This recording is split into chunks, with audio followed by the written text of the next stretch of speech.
துன்பம் வந்தாலும் அணுகாது அணுகாது. ஆவியின் பட்டயம் உண்டு, ஆவியின் பட்டயம் உண்டு. நாம் அழகையை வென்று விட்டோம், நாம் சாத்தானை வென்று விட்டோம். வெற்றி கொடி நீடித்திடுவோம், நாம் வீரனோடு நடத்திடுவோம். நல்ல சத்தமா சொல்லுங்க. கவனிப்போம். வெற்றி கொடி. வெற்றி என்பது இந்த உலகத்திலே ஒவ்வொரு மனிதனுடைய வாழ்க்கையிலேயும் நடைபெற வேண்டிய ஒரு காரியம். ஒவ்வொரு நாளும் வெற்றியை நோக்கி, வெற்றி பயணத்தை நோக்கி நாம் என்ன செய்ய வேண்டும்? அடியெடுத்து கால் எடுத்து வைக்க வேண்டும். இந்த வெற்றி என்பது ஒரு மனிதனுக்கு எப்பொழுது நடைபெறுகிறது என்று சொன்னால், அவன் பாசிட்டிவாக கடவுளின் மீது கண்ணை பதிய வைக்கும்போது, கடவுளின் மீது விசுவாசம் நம்பிக்கை வைக்கும்போது ஒரு மனிதனுடைய வாழ்க்கையிலே வெற்றி கிடைக்கிறது. கைதட்டி நிச்சயம் வெற்றியை தருகிற. அதனால அந்த பாட்டில் பாடணும், வெற்றி கொடி பிடித்துவோம், வீர நடை நடந்திடு, வெள்ளம் போல சாத்தான் வந்தாலும் ஆவிதாமே கொடி பிடிப்பான். நமக்கு எவ்வளவு பெரிய துன்பங்கள், கஷ்டங்கள், வாழ்க்கையிலே போராட்டங்கள், பிரச்சனைகள் வந்தாலும் நமக்கு கூட இருந்து, நமக்கு துணையாக இருந்து, நமக்கு வெற்றியை கொடுக்கிறது யாருன்னு சொன்னால், நமக்குள் இருக்கக்கூடிய அந்த கடவுளின் ஆவியானவரை. கைது. இன்னைக்கு இந்தியாவில் வெற்றி பெற்று நம்ம பாரத பிரதமர் என்ன செய்கிறார்னா, இன்னைக்கு பதவி ஏற்கிறார். ஒரு விஷயத்தை நல்லா கவனிக்கணும். இங்கே நிறைய அமைப்புகள் ப்ரேயர் ஜெபமெல்லாம் பண்ணிச்சு. நிறைய அமைப்புகள் என்ன செஞ்சு ப்ரேயர்லாம் பண்ணிச்சு. ஆனால் நம்ம மோடி ஐயா என்ன செஞ்சாருன்னா, கன்னியாகுமரியில் போய் விவேகானந்தருடைய பாறையில் போய் உட்கார்ந்து அவர் என்ன செஞ்சாருன்னா, தவம் செய்தார், தியானம் செய்தார். ஒரு மனிதனுடைய ஜபத்திற்கும் தவத்திற்கும் தியானத்துக்கும் எவ்வளோ பவர் இருக்குது அப்படிங்கிறத முதலாவது விஷயம் தான் உணர வேண்டும். ஒரு பாரத பிரதமர் ஒரு 10 ஆண்டு இந்தியாவை ஆட்சி செய்து அடுத்து தன்னுடைய வெற்றி பயணத்தை தொடங்குவதற்கு அவர் என்ன செய்கிறார்னா, முதல்ல இந்த நேரத்தில் அவங்க வேற பரபரப்பாக இருக்க வேண்டிய நேரம். இன்னொன்று, ஒரு பிரதமர்னால் அவருக்கு எவ்வளவு வேலையில் பழுவுகள் இருக்கும். இன்னொன்று, ஓட்டு எண்ணிக்கை அடுத்து அவருடைய ஆட்சி எப்படி இருக்கும், நாளைக்கு மக்கள் என்ன தீர்ப்பிட்டிருப்பார்கள், பல கவலைகள், மைண்டு வேறு மாதிரியெல்லாம் என்ன செய்யும், குழப்பத்திலையும் கலக்கத்திலையும் இருக்கிற நேரத்தில் இந்த பாரத பிரதமர் போய் எழுதுகிறார் சொன்னால், தவம் செய், தியானம் செய்கிறது. இதை நிறைய பேர் இழிவுபடுத்தி பேசினாங்க. ஆனால் அவர் தேவம் பண்ணதை நல்ல கண்ணை மூடி நல்ல இந்த சின் முத்ரா போட்டு சூப்பராக அப்படியே தியானம் பண்ணுறாரு. கை கூப்பி தலைவணங்கி எழுதுகிறாருன்னா, கடவுள் எதை பார்க்குறாருன்னா, ஒரு மனிதனுடைய இதயத்தை பார்க்கிறார். கைதட்டிகளை பார்ப்போம். நல்லா கடவுள். இன்னொன்று, இந்த ஜெபம் பண்ணுறதுங்கிறது ஒரு பிச்சைகள். தன்னுடைய விருப்பம் நிறைவேற வேண்டும், தன்னுடைய ஆசைகள். ஒரு விஷயத்தை நல்லா புரிஞ்சுக்கோங்க, ஜெபத்தில் எவைகளை கேட்கிறார், அது பிதாவின் சித்தப்படி நடைபெற வேண்டும். இதுதான் ஜெபம். ஆண்டவரே நமக்கு சித்தமாக ஆகட்டும், நமக்கு சித்தம் இல்லைன்னா என்ன செய்யக்கூடாது. ஆனால் இன்னைக்கு வலுக்கட்டாயமாக இன்னைக்கு பிடிவாதமாக ஜெபம் பண்ணாங்க. போன தடவையும் ஜெபம் பண்ணாங்க, இந்த தடவையும் ஜெபம் பண்ணாங்க. போன தடவை அமோக வெற்றியில் வந்தார், இந்த தடவை என்ன செஞ்சிருக்கிறாரு, வெற்றி பெற்று விட்டார். மெஜாரிட்டி கம்மி. ஆனாலும் தன்னுடைய இதை என்ன செய்கிறாருன்னா, ஆட்சியை அமைக்கும்படி ஒரு சூழ்நிலை அவர் கிடைத்திருக்கு. இதில் எனக்கு இந்து மதம், கிறிஸ்தவ மதம், எனக்கு பிஜேபிங்கிறது எனக்கெல்லாம் என்ன இல்லை கிடையாது. பெரிய அவங்களோடலாம் எனக்கு எந்த கட்சியிலையும்லாம் எனக்கு கிடையாதுன்னா எனக்கு ரொம்ப ஈடுபாடு கிடையாது. ஆனால் சில உண்மைகளை நம்ம என்ன செய்ய முடியும். சேவியர் கூட, மாமா எப்படி மாமா இவ்வளோ தூரத்துக்கு ஆயிடுச்சு நடந்துச்சு அப்படின்னா, நான் ஒரே வார்த்தை சொன்னேன், ஒரு மனிதன் தவம் செய்யும்போது, ஒரு மனிதன் தியானம் செய்யும்போது, அவன் இறைவனோடு தொடர்பு கொள்கிறான். கைவிடுங்களை பார்ப்போம். கடவுள் நீ இந்துவானா, நீ கிறிஸ்தவனா, நீ முஸ்லீமாலாம் பார்க்கறது ஒரு ஆன்மா, அதெல்லாம் கவனிச்சுக்கணும். ஒரு ஆன்மா ஒரு காவி உடை உடுத்தி ஒரு பிரதமர் என்ன காவி உடை உடுத்தி அந்த தியானத்தில் அந்த தவத்தில் என்ன தன்னுடைய அந்த ராஜ உடை ஒரு மனுஷனை ராஜாவாக்குறது அதிகாரி ஆக்கிறது இறைவன் தான். அப்போ இறைவன் இடத்துல போய் அவர் என்ன சரணாகதி அடைகிறார். இறைவன் இடத்துல போய் என்ன செய்கிறாரு? சரணாகதி அடைகிறான். அவர் நல்லவரா கெட்டவராங்கிறதெல்லாம் நான் பேச வரல, விமர்சிக்க வரல. ஒரு மனிதன் இறைவனிடத்தில் சரணாகதி அடையும் போது, இறைவனுடைய முகத்தை பார்க்கும்போது, அவன் முகத்தை ஒருபோதும் கடவுள் வெட்கப்படுத்தவே மாட்டான். கைவிடுகிறமாக நீங்களும் நானும் அவர் இந்து, அவர் கிறிஸ்தவர், அவர் முஸ்லீம், அவர் மோசமானவர், அவர் கெட்டவர். கடவுள் பார்க்கிறது என்னன்னா ஒரு மனிதனுடைய இதயத்தை பார்க்குறார். ஒரு மனிதனுடைய இதயத்தை பார்க்கிறார். இதுக்கு ஒரு எடுத்துக்காட்டு, ஒரு வசனத்தை நாம் பார்ப்போம். திருவெளிப்பாடு 2வது அதிகாரம், வெளிப்படுத்தின சுவிசேஷம் 2வது அதிகாரம் 5வது வசனத்தை நீங்கள் வாசிப்பீர்கள் என்று சொன்னார். ஆதலால் நீ இன்ன நிலைமையிலிருந்து விழுந்தாய், தவறினாய் என்பதை உணர்ந்து.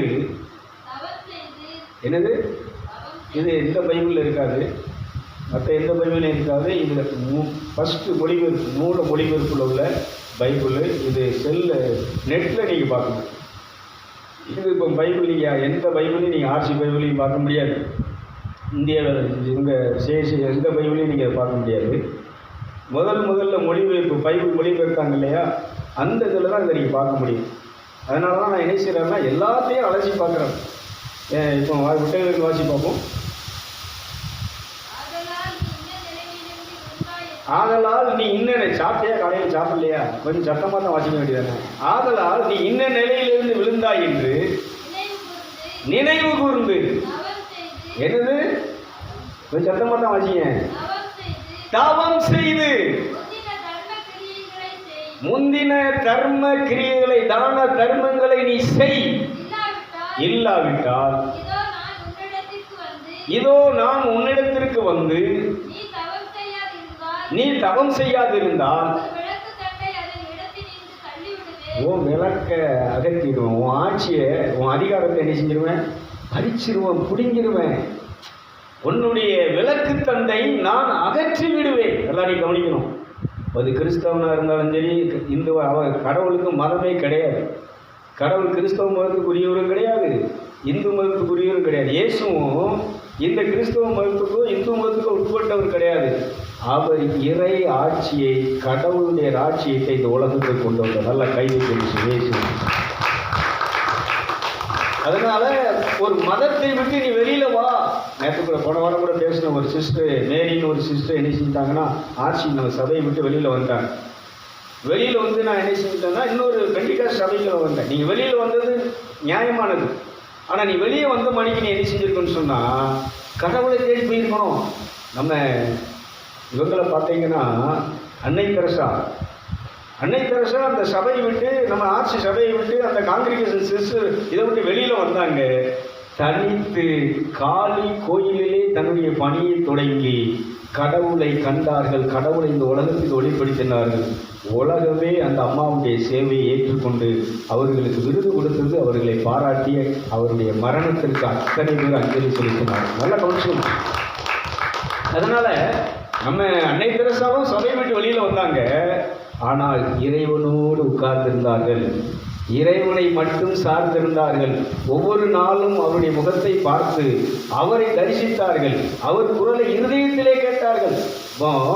போன வாரத்தில் இந்த வார்த்தை பைபிளுங்கிறது கூட இன்றைக்கி நிறைய பேர் பைபிளை தூக்கி முந்தி கிடைக்கிறாங்க. இன்றைக்கி ஆட்சிக்காரங்களை பார்த்து நீ மானா செல்வத்தை தொட்டு கும்பிடுறது, அந்தோனியார் செல்வத்தை தொட்டு கும்பிடுறது பாவம், விக்கிர ஆராதனா நம்மளை எரிஞ்சிருவாங்க, அறுவாள் எடுத்து வச்சுக்கிடுவாங்க. ஏன்னா அது மேலே அவங்க அவ்வளோ பற்று வச்சுருக்கிறாங்க, அது மேலே அவ்வளோ விசுவாசம் வச்சுருக்கிறாங்க. இது போல் இன்றைக்கி பெண்டிகாஸ்காரங்கிட்ட, இந்த பைபிள் ஆவிக்குரிய சபைக்கு போகிறவங்ககிட்ட இதுவும் என்னது தான், அது மாதிரி ஒன்று தான்னா எல்லாரும் என்ன செய்வாங்கன்னா கரு கடிப்பாங்க. எப்படா இவனை மென்று துப்பலாம் அப்படின்னு சொல்லி. ஆனால் இதுக்கு பைபிள் என்ன சொல்லுதுன்னா, யோவான் நற்செய்தியில முதல் அதிகாரத்தில் 13-14 வசனத்தை வாசிங்கன்னு சொன்னால், இந்த வார்த்தை என்ன ஆகிட்டாங்க? 14 வசனத்தை முதல்ல வாசிங்க. இதில் வாசிங்க, அதில் அனுப்பியிருக்கு பாரு. யோவான் 1:14. யோவான் நற்செய்தி 1 முதல் அதிகாரம் 14வது வசனம். இதில் வாசிங்க ராணி, வாசி. வார்த்தையானது மாம்சம். நல்லா கவனிச்சுக்கோங்க. இப்போ வார்த்தை என்ன செஞ்சுட்டு, இந்த வார்த்தை இப்போ மாம்சம் ஆயிடுச்சு. இயேசுநாதர் என்னைக்கு இந்த உலகத்தில் இந்த பூமியில் பிறந்தாரோ அன்னைக்கு வார்த்தை மாம்சமாகி இஷ்ட பிரசாதமும் சத்தியமும் அவர் நிறைந்தவராய். இப்போ வார்த்தை எங்கே வந்துட்டுனா நமக்குள்ளே வந்து வாசமாகி விட்டது. நல்ல கைது கேட்டுக்குவோம். முன்னாடி இந்த வார்த்தை என்ன செஞ்சதுன்னா தேவனிடத்தில் இருந்தது. முதல்ல பார்த்தீங்கன்னா அந்த யோவான்லே முதல் வசனத்தை நீங்கள் பார்த்தீங்கன்னா வார்த்தை முதலாவது எங்கே இருந்துச்சுன்னா தேவனிடத்தில் இருந்தது. அது தேவனாக இருந்தது. அது தேவனிடத்திலிருந்து சகலத்தையும் செய்தது. இப்போ இந்த வார்த்தை என்ன செஞ்சுன்னா மாம்சமாகி இயேசு என்னைக்கு வந்தாரோ, வார்த்தைனா இயேசு தான். இந்த இயேசு என்ன செஞ்சுட்டாருன்னா மாம்சமாகி மனுஷனாக பிறந்து இன்னைக்கு நமக்குள்ள வாசம் பண்ணி கொண்டு இருக்கிறார். வார்த்தை எங்கே இருக்குன்னா இருதயத்துக்குள்ள இருக்கு. அது இங்கே வாசம் பண்ணிட்டு இருக்கு. அது எங்கேருந்து பேசணும்னு சொன்னால், இதில் இந்த புஸ்தகத்திலிருந்து பேசாது. எங்கேருந்து பேசும்? இருதயத்திலிருந்து பேசும். இப்போ வார்த்தையை எங்கே பார்க்கணும்னு சொன்னால் இருதயத்தில் பார்க்கணும். அதனால ரெண்டுக்குள்ள வித்தியாசம். அதான் சொல்கிறேன், வெளிப்படையான சடங்காச்சாரங்கள் வழிபாட்டு முறைகள் எல்லாமே கடவுளுக்கு விரோதமானது. அதனால தான் போன வாரத்தில் சொன்னேன், இந்த உலகத்தின் அறிவை சாத்தான் பக்தியின் வேஷத்தை தரித்து நல்ல முக்காடு போட வச்சுருப்பான், காவி ட்ரெஸ்ஸை போட வச்சுருப்பான், காசு மாலையை போட வச்சுருப்பான், நல்ல பட்டையெல்லாம் திருநாரெலாம் போட்டிருப்பாங்க. 40 நாள் என்ன செய்ய மாட்டான், அவன் குடும்பத்தோடு இருக்க மாட்டான். பொண்டாட்டி கோயிலெலாம் விட்டுட்டு அவன் கோயிலே கிடந்து என்ன செய்வான், எந்த கோயில் சாமியை இது பண்ணுதானோ அந்த சாமி கோஷத்தை போட்டு சாமியே சரணம் ஐயப்பா இல்லை வேற மற்ற என்னத்துக்கு இது பண்ணுதானோ. இவங்க வேளாங்கண்ணிக்கு பார்த்தீங்கன்னு சொன்னால் இவங்களும் காவி ஊட்டி விட்டுக்கிட்டு இவங்களும் மாலையை போட்டுக்கிட்டு எல்லாமே பக்திக்குரிய காரியங்கள். ஆனால் இந்த பக்திக்குரிய காரியங்கள் யார்கிட்ட இருக்கக்கூடாதுன்னு சொன்னால் படைச்சவர் மேலேயும் இந்த வார்த்தையாகி மாம்சமாகி நமக்குள்ளே வந்த இயேசு கிறிஸ்து மேலேயும் போகக்கூடாது. இந்த இயேசுவை தவிர்த்துட்டு, இந்த படைச்சவரை தவிர்த்துட்டு இந்த உலகத்தில் நீ எதை வேணாலும் வழிபடலாம். அதை அந்த பக்தியை கொண்டு வந்தான். கோயில் தானே, வேளாங்கண்ணி ஒரு பக்திக்குரிய கோயில் தானே. அதேமாதிரி ஒரு பெண்டிகாஸ்ட் சபை, ஒரு சர்ச்சுங்கிறது வந்து ஒரு பக்திக்குரிய காரியமாக இருக்குது. அங்கே என்ன செய்யணும், முக்காடு போடுறது, அங்கே இந்த மாதிரி கழுத்தில் மாலை போடுறது, காசி மாலையில் போடுறது, இதெல்லாம் இப்படி வெளிப்படையானதை கொண்டு வந்தான்.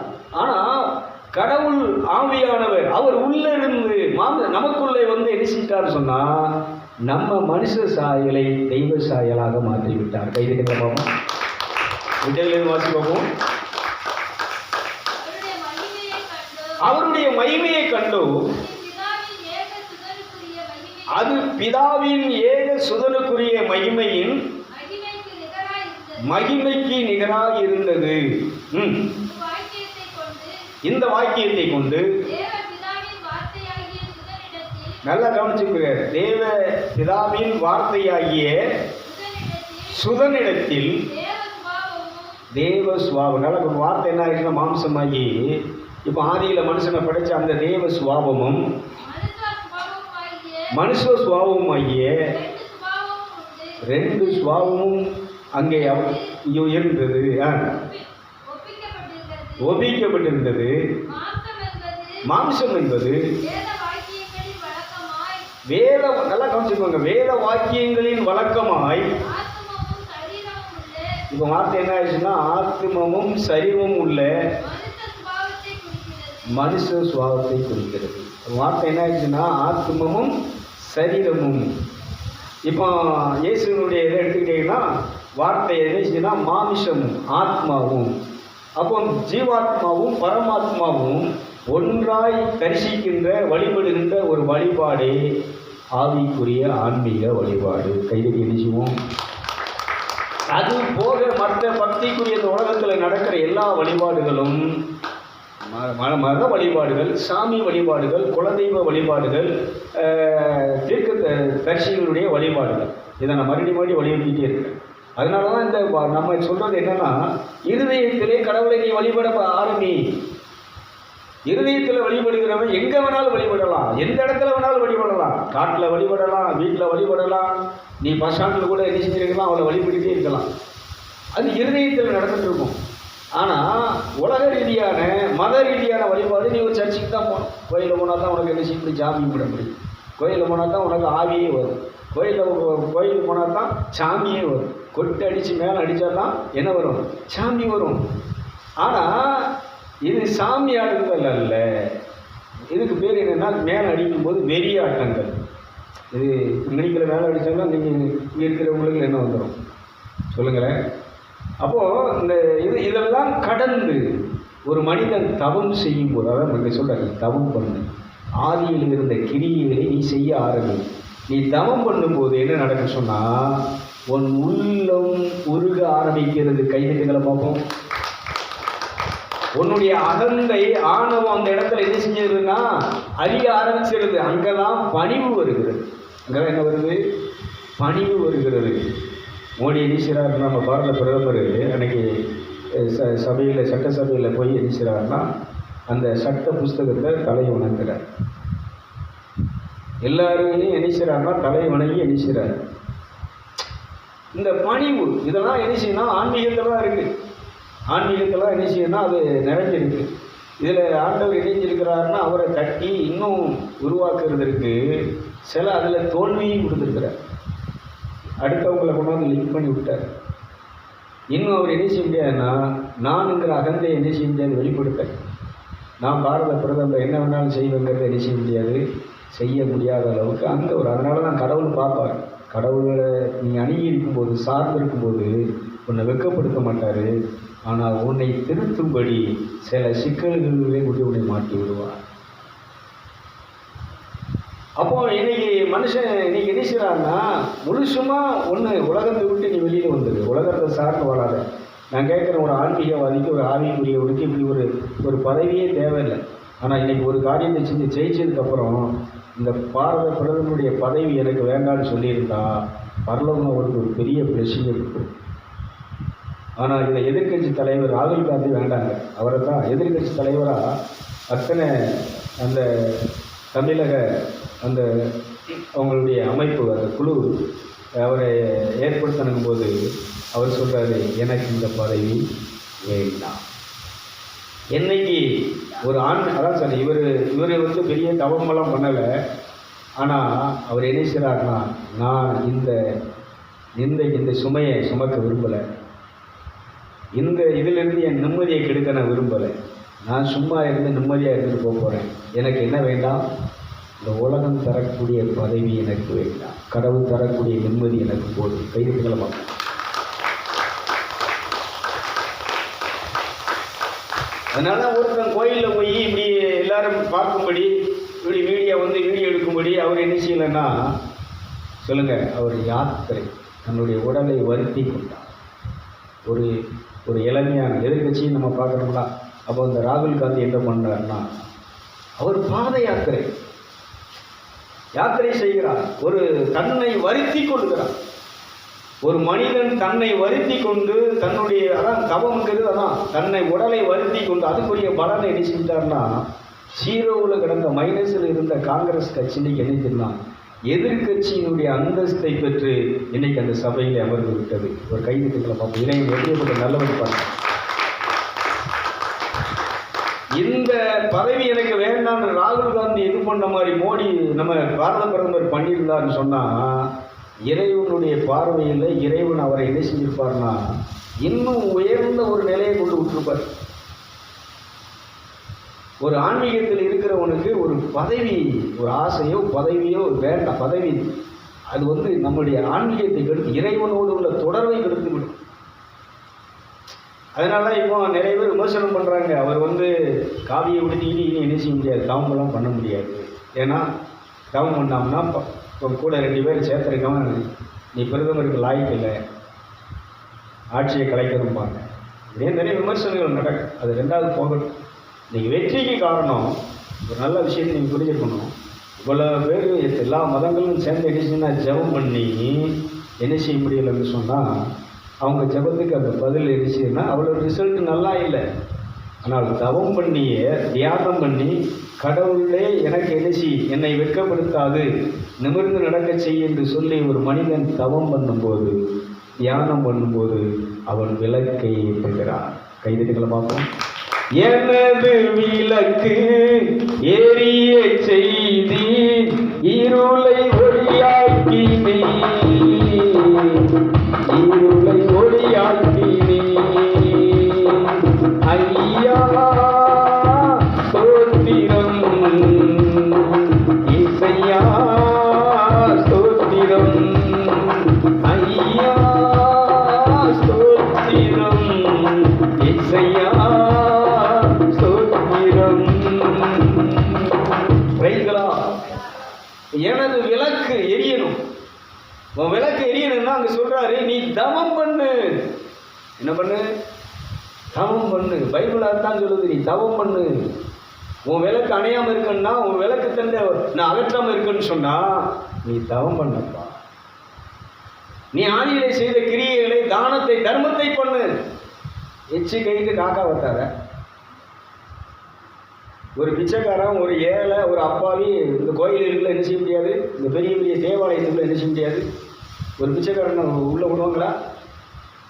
ஏசுனார் அதனால எங்கே இருக்கிறாருன்னா கோயிலுக்குள்ள வெளியில் இருக்கிறார். இந்த அன்னை தெரசால என்னத்தை கண்டாங்க? கடவுளை எங்கே கண்டாங்க?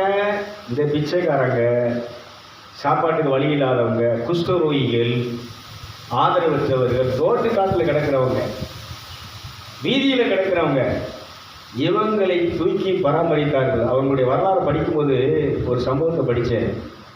நிறைய கட்டிலெலாம் ஃபுல்லாகிட்டு, இவங்க படுக்கிற ஒரு கட்டில் தான் இருக்குது. ஒரு நோயாளி என்ன செய்யணும், இப்போ அவங்கள கொண்டு என்ன செய்யணும், தரையில் படுக்க வைக்க முடியாது, கட்டில் தான் படுக்க வைக்கணும். இந்த அம்மா என்ன செஞ்சுன்னா தான் படுக்கிற படுக்கையில் கட்டிலை அந்த நோயாளிக்கு கொடுத்தது. கைது மட்டுமே.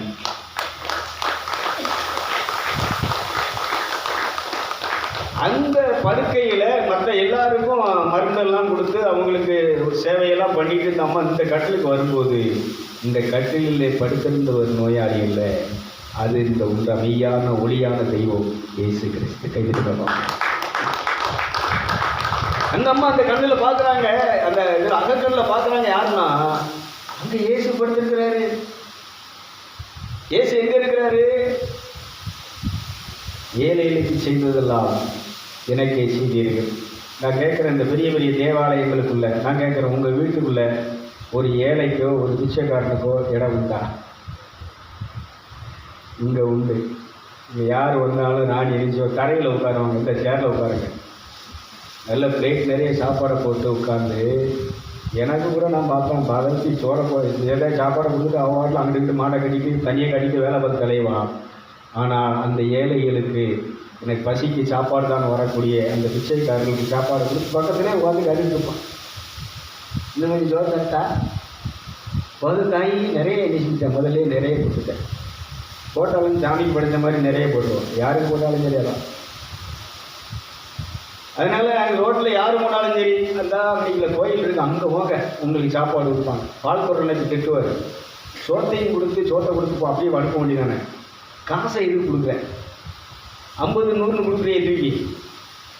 அவன் நடந்து போகிறவங்க எரிச்சிட்டோம், பஸ் ஏறி போட்டோம். இன்னொன்று, அடுத்த வேலை சாப்பாட்டுக்கு எகனிக்கலாத டீ கடைக்காரன்ட்ட போனால் டீ கொடுப்பானா? பாப்பான்னு அடிச்சு வரப்போம். அதனால் இன்னைக்கு கடவுள் பார்க்கறது ஒன்று, அவர் விருப்பப்படுறது ஒன்று தவம், இன்னொன்று இந்த மாதிரி பசியோடு இருக்கிற, ஆதரவோடு இருக்கிற, வழி இல்லாமல் இருக்கிறவனுக்கு செய்யக்கூடிய தானங்கள் தரணும். உங்கள் கோயிலில் போய் எவ்வளோ உண்டியல் போட்டாலும் இதை கடவுள் பார்க்க மாட்டார். ஆனால் ஒரு ஏழைக்கு சாப்பாடு கொடுத்து பசியாக்கி அந்த ஏழையினுடைய துக்கத்தை சிரிப்பாடி மாற்றும் போது, அந்த ஏழை நீ நல்லா இருக்குன்னு சொல்லும்போது ஒரு மனசு சந்தோஷம். ஆனால் இன்னைக்கு பாருங்கள், திருச்செந்தூர் முருகன் கோயிலில் பாருங்கள், வேளாங்கண்ணியில் போய் பாருங்கள், மற்ற இந்த புண்ணிய ஸ்தலங்களில் போய் பாருங்கள், எல்லாம் அங்கே கொண்டு போட்டுதான். தலையை கலட்டி போடுதான், நகையை கலட்டி போடுதான், வலையில் கலட்டி போடுதான் எல்லாம். ஆனால் கடவுள் பார்க்குறது, அதான் சொல்கிறேன், கடவுள் விருப்பம் என்ன? ஒரு பாவப்பட்ட ஒரு கெட்டி கெடுக்க முடியாமல் ஒரு சீதனம் இல்லாமல், ஒரு கம்பல் முகத்தி இல்லாமல், செயின் இல்லாமல் ஒரு பொண்ணை கட்டி கொடுக்க முடியல. அதுக்கு நீ கலட்டி கொடுத்து அதை வாழ வச்சுன்னு சொன்னால் அந்த ஆன்மா இறுதியில் சொல்லும், நீ நல்லா இருக்க வேண்டும் என்று சொல்லி கைதிகளை பார்ப்போம். இந்த கோயிலில் உண்மையில் போடும்போது இந்த பூசாரி என்ன செய்வானா, அந்த சாமியார் என்ன மாதிரி தாடி பாஸ்டர்கள் போதகர்கள் என்ன சொல்லுவாங்க, முக்கியமாக 10 50 100 ரூபா தானே போட்டிருக்காங்க, அந்த பர்ஸில் இருக்கிறது கூட போடலாம்ல. அது மட்டும் பத்தாது, இந்த கழுத்தில் காற்றில் அடக்கிற கலட்டி போட்டு போடலாம்ல. பிச்சைக்காரங்க 100 ரூபாயை போட்டு போகிறாங்க, பிச்சைக்காரங்க 50 ரூபாய் போட்டு போகிறாங்க, 10 ரூபாயை போட்டு போகிறாங்க. பெரிய கவராக இருந்துச்சுன்னா இவங்க என்ன செய்வாங்கன்னா சோத்திராண்டவனே இருப்பாங்க. ஆனால் அந்த பிச்சைக்காரிக்கு ஒரு நேரம் சாப்பாடு கொடுத்தா போதும், உன்னை கடவுளாக பார்த்து கையெழுத்து கூப்பிடுவாள். ஆகவே தவம் தவம், நீ வெளியில வா, இந்த மதத்தினுடைய இதை விட்டு நீ வெளியில வா, இந்த மத வழிபாடுகளை விட்டு நீ வெளியில வா. கடவுள் விரும்புவது என்ன? இந்த திருவழிபாடு 2ஆம் அதிகாரத்தில் பார்த்தோம். எபேசு சபைக்கு சொல்றார் ஒரு சபை எப்படி இருக்க வேண்டும். முதல்ல நம்ம திருவழிபாடு வாசித்தமே, இது வந்து ஒரு சபை, எபேசு சபைக்கு அவர் சொல்றாரு, உன்னை வாந்தி பண்ணி போடுவோம், விளக்கு தண்டை அகற்றி விடுவோம்னு சொல்லி. ஒரு சபை எப்படி இருக்கணும்? ஒரு தவம் என்ற சபையா இருக்கணும். நீ இரவும் பகலும் கடவுளை மட்டும் நீ சார்ந்திருக்கிறவனா இருக்கணும். இந்த இயேசுவையும் உனக்காக உன்னை மேன்மைப்படுத்த, உன்னை உயர்த்த, உன்னை ரட்சிக்க, உன்னை ஆசீர்வதிக்க இந்த பூமியிலே வந்து மனுஷனா பிறந்து அவர் பாடுபட்டு இரத்தம் சிந்தி சிலுவை சாவை ஏற்று அவர் உயிரை பிறந்து உயிர்த்தி தன் உடலை உயிர்ப்பித்துக் கொண்டு பரலோகம் சென்றாரே. அதனால இந்த வாக்குத்தத்தங்கள் அட்டைகளை தூக்கிட்டு அலைகிறோம். நிறைய அட்டையில் வாக்குத்தத்தங்கள் இந்த வருஷத்தில் 1ஆம் தேதி, மாதத்தில் 1ஆம் தேதி வாங்கினேன். எல்லாருக்கும் அந்த வாக்குத்தத்தம் எல்லாம் நிறைவேறிக்கா? இங்கே இருக்கிறவங்களுக்கும் கேட்குறேன், இந்த நிகழ்ச்சியை பார்க்குறவங்களுக்கு ஒரு விஷயத்தை சொல்கிறேன், யாருக்கு நிறைவேறிக்கு? இது அன்னைக்கு ஆபிரகாமுக்கு, யாக்கோபுக்கு, மற்ற அவங்களுக்கு சொன்ன வாக்குத்தத்தங்கள். கைதிகளை பார்ப்போம். அதன்படி வாழ்ந்தாங்க, அது அவங்களுக்கு நிறைவேறிச்சு. இன்னைக்கு இயேசுவின் இருதயத்தில் என்ன சொல்லுகிறாரோ, அன்னை மரியாள் ஒரே ஒரு பிரசங்கம் பண்ணாங்க, அவர் என்ன சொல்லுகிறாரோ அதன்படி செய்யுங்கள். கைதிகளை பார்ப்போம். அவங்க பிரசங்கம் பண்ணாங்க, அந்த ஜனங்களுக்கு பண்ண ஒரே பிரசங்கம் என்னன்னு சொன்னா, ஒரே ஒரு வார்த்தை, என் மகன் கடவுளின் மகன், என் வயத்தில் உதித்த கடவுளால் இந்த வயத்தில் உதயமாகி இந்த பூமியிலே மனுஷனாக பிறந்த கடவுள் என்ன சொல்கிறாரோ அதன்படி செய். அதுக்கு முன்னாடி வார்த்தை சொன்னது, இப்போ என்ன வார்த்தை என்ன ஆகிட்டாரு? மனுஷனாய் வந்துட்டாரு. இப்போ அவர் என்ன செஞ்சிட்டாரு? நமக்குள்ள வாசம் பண்ணிட்டாரு. இப்போ நமக்குள்ள வாசம் பண்ணுகிற கடவுள் என்ன சொல்றாருங்கிறத நீ கேளு. அது கடவுளின் வார்த்தை. இந்த பைபிள் நமக்கு முன்னால் வாழ்ந்த நம்முடைய முன்னோர்கள், தீர்க்கதரிசிகள், அப்போஸ்தலர்கள், பரிசுத்தவான்களுக்கு சொல்லப்பட்ட வார்த்தைகளை எழுதி வைத்திருக்கிறார். இது கடவுளுடைய வார்த்தை தான், ஆனால் அவங்களுக்கு சொன்னது. இப்போ லூக்கா 10:19 சொல்ற, சமாதானத்தை ஊற்றாக கலவும் சாத்தானே உங்கள் கால்களை மிதித்து போடுவா. இது அன்னைக்கு அவங்கள்ட்ட இந்த வார்த்தையை இன்னைக்கு இறைவன் உன் இதயத்தில் பேசும், எனக்கு இதை தரணும். இன்னைக்கு நீ சாத்தானை மேற்கொள்வாயின்னு சொன்னால், நீ இந்த உலகத்தில் இருக்கக்கூடிய எந்த ஆவிகளையும், வியாழொலிந்த எல்லா பொல்லாத ஆவிகளையும் நீ என்ன செய்ய முடியும்? தோற்கடிக்க முடியும். இதை வச்சுக்கிட்டு நீ போனன்னு சொன்னால் சாத்தா ஒன்றை என்ன செய்வான்னா பீறிடுவான். பவுல் பிரசங்கிக்கிறது போல, பவுல் பிரசங்கிக்கிற இயேசுவின் பேராலே அப்படின்னா ஒரு மந்திரவாதி, அவன் ஜட்டையை கிழிச்சு அவனா டவுசர் இல்லாமல் ஜட்டியோடு என்ன செஞ்சுட்டுனா ஓட விட்டு, யாரு? ஒரு ஆவி. அப்போஸ்தலர் பணியில் இருக்கு. அந்த பவுல் சொன்ன இயேசுவின் பேரால அப்படின்னு என்ன செஞ்சான்? ஆரம்பித்தான். ஏய், யார் பேரை சொல்லி எங்கே சொல்லிட்டு வர? பவுலுக்கு அந்த அதிகாரத்தை அந்த பரிசுத்த ஆவியானவர், அந்த வார்த்தையை மனுஷனாகிய இந்த இயேசுவானவர் என்ன செஞ்சிருந்தாருன்னா அவர் கொடுத்துருக்கிறார். அவர் சொன்னால் பிசாசு நடுங்கும், கட்டுப்படும். அவர் சொன்னாருன்ட்டு இவன் சொன்னா என்ன ஆகி போச்சுன்னு சொன்னா, அந்த ஆவிகள் அவனை அடித்து அவனுடைய ஆடைகளை கிழித்து அவனை நிர்வாணமாக ஓடவிட்டது. கைதுகளை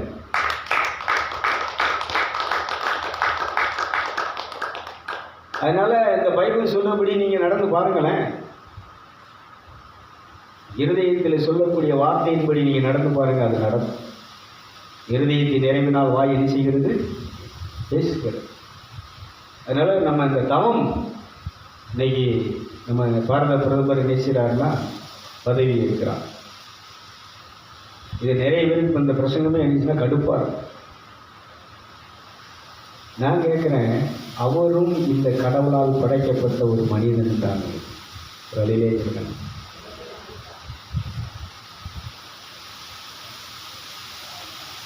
ஒரு குடும்பத்தை நடத்துகிற ஓட்டே 1008 பிரச்சனைகள் இருக்குது, குறைகள் இருக்குது. கொண்டாட்டி தேவையை உன்னால் பூர்த்தி பண்ண முடியல, உன் பெற்ற பிள்ளைகளுடைய தேவையை பூர்த்தி பண்ண முடியல, உன் கூட இருக்கக்கூடிய உன் வீட்டில் வேலை பார்க்குற வேலைக்காரனுடைய இதை நீ பூர்த்தி பண்ண முடியல. ஆனால் இந்தியாவுடைய நான் பிரதமர் நான் கேட்குறேன், அவர் போட்ட அரிசி தான் ரேஸ் அரிசி நீ திங்கிறது. 100 நாள் வேலை 300 சம்பளம் வாங்கினது யார் கொடுக்குறது? ஒன்றும் பண்ணலை தெரியாது நமக்கு. அதான் சொல்கிறேன், அவங்க செய்தவைகளை அவங்க வெளியில் பேச, அதனால் அவர் என்ன பண்ணான்னு தெரியல. இந்த பாப்பர மக்களுக்கு என்ன செஞ்சுட்டு இருக்கிறாங்கன்னா, என்ன அவர் ஒரு மதத்தில் இருக்கிறாரு, அந்த மதத்தை வளர்க்குறதுல அவர் ஒரு கொள்கையில் இருக்கிறாரு, அந்த கொள்கையை வளர்க்குறதுல அவங்க தீவிரமாக இருக்கிறாங்க. இந்த ஆர்எஸ்எஸ்ங்கிறது ஒரு இயக்கம். இந்த ஆர்எஸ்எஸ்னுடைய இயக்கமெல்லாம் என்னென்னா, இந்த நீதி, நேர்மை, தர்மம், இந்த வெறுமன மதங்கள், இந்த பொய், அநீதி இதெல்லாம் எதிர்க்கக்கூடிய ஒரு அமைப்பு தான் அந்த அமைப்புகள். அப்போது இந்த சில விஷயங்கள் அதான் சொல்கிறேன், அவங்கெல்லாம் பிராமணர்கள். இந்த இயக்கமே அவங்க என்ன செய்ய மாட்டாங்கன்னா, அந்த சாமி ஆடுறது, காய் விடுறது, சாமி கும்பிட்றதெல்லாம் அவங்களுக்கு இருக்காது. அவங்க ஒன்று இந்த அந்த ரிக்கு வேதம், சாம வேதம், அதர்ண வேதம், சில வேதங்கள் இருக்குது. அந்த வேதம் எந்த பிராமணனாவது சாமி ஆடுறாரா சொல்லுங்க? யாராவது சாமி ஆடுறாங்களா? அவங்க என்ன செய்வாங்கன்னா, இந்த தியானங்கள், இந்த தவங்கள், நீங்கள் அதை புரிஞ்சு பார்க்கணும். ஒரு இந்து இப்போ இங்கே இருக்கக்கூடிய சாமி கும்பிடுறது, சாமி ஆடுறது, இந்த இருக்க கோயில் இருக்குது, பூரா இந்துலாம் சொல்ல இந்துலே எடுக்க முடியாது. ஒரு இந்து மதம் என்பது என்னன்னு சொன்னால், அவங்க அந்த வேதத்தின்படி என்ன செய்கிறவங்கன்னா, இறைவனை படைத்தவரை என்ன செய்கிறவங்க, வணங்கக்கூடியவங்க. அவங்க சாமியை என்ன இப்போ நம்ம விவேகானந்தர் எடுத்துக்கோங்க, ராமகிருஷ்ணர் பகவானை எடுத்துக்கோங்க. இவங்கெல்லாம் யாரு? இவங்கெல்லாம் தவம் செய்து தியானம் செய்து அந்த இறை ஒளியை பெற்ற தெய்வ மனிதர்கள், மகான்கள். கை தட்டப்பட்டன. விவேகானந்தர் தான் இயேசுவை பற்றி பேசியிருக்கிறாரு. இயேசுவை என்ன செஞ்சிடாத, மற்ற தெய்வங்களோடு ஒப்பிட்டு நெஞ்சிடாத, அவரை வழிபட்டாத. அவர் தான் இந்த உலகத்திலே மெய்யான தேவன். பாவிகளை ரட்சித்து அவர்களுக்கு முத்தி அளிக்கக்கூடிய ஒரே ஒரு அதிகாரம் யாருக்கு இருக்குன்னு சொன்னால், இந்த இயேசு மகானுக்கு மட்டும்தான் இருக்குன்னு ஞான தெய்வத்தில் எழுதி வச்சவர் யாருன்னு சொன்னால் விவேகானந்தர். கைது பிடிச்சு